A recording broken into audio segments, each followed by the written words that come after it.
It seems like every week Patrick Mahomes sets some sort of record. Today, Mahomes needed just 2 touchdown passes to break Len Dawson's team record of 30 TD passes.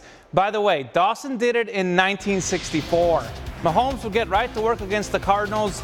Less than a minute into the game, he finds a wide-open Tyreek Hill for a 37-yard score. That's touchdown pass number 30 to tie the franchise record. And the record breaker number 31 comes in the second quarter. Mahomes with a bullet to Hill that makes it 27 Chiefs. And watch Hill's celebration. The receiver turned into cameraman. He'd make a good addition to the Football Friday night crew. Fourth quarter, Cardinals down just 20-14, but Justin Houston with a big interception. Houston, just coming back from injury, made an immediate impact. From there, Spencer Ware would put the game away with a short touchdown run. The Chiefs win 26-14. Tragic news for Mahomes, though. His girlfriend's stepfather passed away, so Mahomes didn't talk to the media. But here's Hill on his record-breaking QB.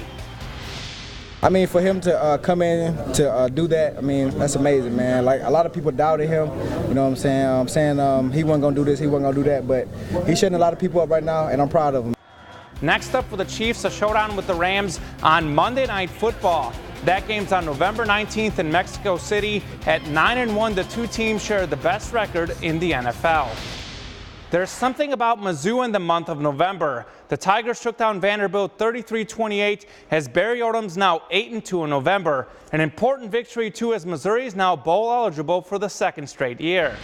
The Tigers actually trailed 21-13 at the half, but battled back to win 33-28. Demaria Crockett led the way with 2 touchdowns and 137 total yards. Mizzou stopped Vanderbilt on 4th and goal from the 1 to start the fourth quarter, then went on a 14-play, 99-yard drive, which ended on a Drew Lock TD run that proved to be the game winner. But with Veterans Day, this weekend has been about more than just football. The players wore the names of the 117 Missouri students that were lost during World War I. We spend a lot of time talking about stuff other than football and representing things that are a lot bigger than ourselves, and that was one of them this week. I thought our guys took ownership in wanting to do the right thing with this. I think it's honorable that as a university we look at it as an opportunity as an athletic department to pay honor to those that sacrificed so much way before us to give us an opportunity to do what we do today. The Tigers improved to 6-4. Up next, a road trip to Knoxville to take on the 5-5 Tennessee Volunteers. That's a 2:30 p.m. Saturday kickoff, and you can watch the game right here on KRCG 13. The 24th-ranked Mizzou volleyball team hosting Georgia. It would be a tight match early on. Dariana Hollingsworth with the perfect power and placement for the kill. Missouri defensive lineman Terry Beckner Jr. looking on. He'd watch more of Hollingsworth's power. Another big kill. She had 14 on the day. Kylie DeBerg led the way with 16 kills. The Tigers win in 4 tight sets. Mizzou moves to 10-0 at home. The Tigers will host 2 top 25 teams next week in Tennessee and Kentucky. The 7th-ranked Tigers wrestling team improves to 2-0 on the season with a dominant 43 win over Old Dominion. Missouri's home opener is Friday at 7 p.m. against Virginia Tech. On the hockey, the Blues wearing camo jerseys pregame to honor veterans. St. Louis gets off to a fast start late in the first period. Oscar Sundquist, right place, right time for the opening goal. The Wild score 2 quick goals in the second period, but the Blues battle back. Alex Petrangelo with a slap shot for the game-tying goal. Third period, still 2-2, but a bad Blues giveaway in front of the net, and the Wild convert. St. Louis loses 3-2.